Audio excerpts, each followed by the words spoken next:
Welcome learner, welcome to all of you in once again my channel which is named Focus to Education with Priyamvada.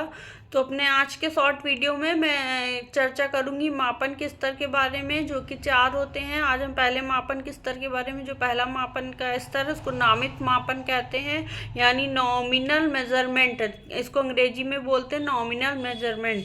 तो यह सबसे कम परिमार्जित स्तर का मापन है, मतलब इस सबसे कम परिमार्जन इसमें किया जाता है, यानी परिमार्जन क्या, सुधार करना या किसी के गुण दोष को बताना। तो इस प्रकार सबसे कम इस परिमार्जित, इसका ज़्यादा परिमार्जन नहीं किया जाता क्योंकि खुद ही किसी की विशेषता या गुण को बताता है, उसका मापन करता है। इस प्रकार का मापन किसी गुण या विशेषता के नाम पर आधारित होता है।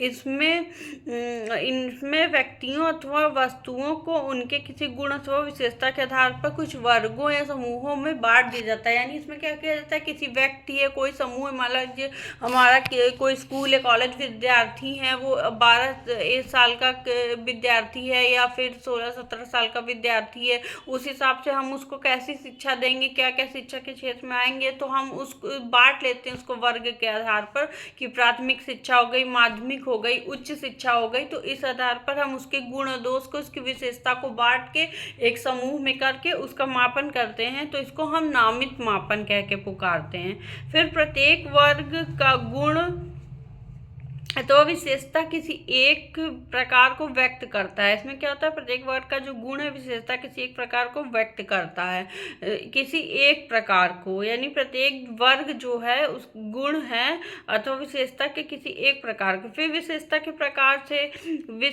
प्रकार की दृष्टि से सभी वर्ग एक समान महत्व रखते हैं। विशेषता के वर्ग के आधार पर क्या, सभी वर्ग एक समान महत्व रखते हैं। तो इसे हम नामित मापन कहते हैं। इस प्रकार जैसे निवास के आधार पर नागरिकों को ग्रामीण शहरी में बांटना, विषयों को बालक पर स्नातक छात्रों को कला विज्ञान वाणिज्य विधि इंजीनियरिंग आदि वर्गों में बांटना, लिंग भेद के आधार पर इसको देखना, उसके गुण दोष को देखना। तो इस प्रकार आज हमने समझा कि नामित मापन क्या क्या होता है, उसका क्या उपयोग है शिक्षा के क्षेत्र में, उसमें क्या गुण है, क्या दोष है। तो आशा करती हूँ आपको ये वीडियो हेल्पफुल लगा होगा। तो प्लीज़ लाइक शेयर कमेंट कीजिए और मेरे चैनल को सब्सक्राइब कर लीजिए। आने वाली बेल आइकन को प्रेस कर दीजिए ताकि आने वाली वीडियो की नोटिफिकेशन आप तक पहुंचती रहे।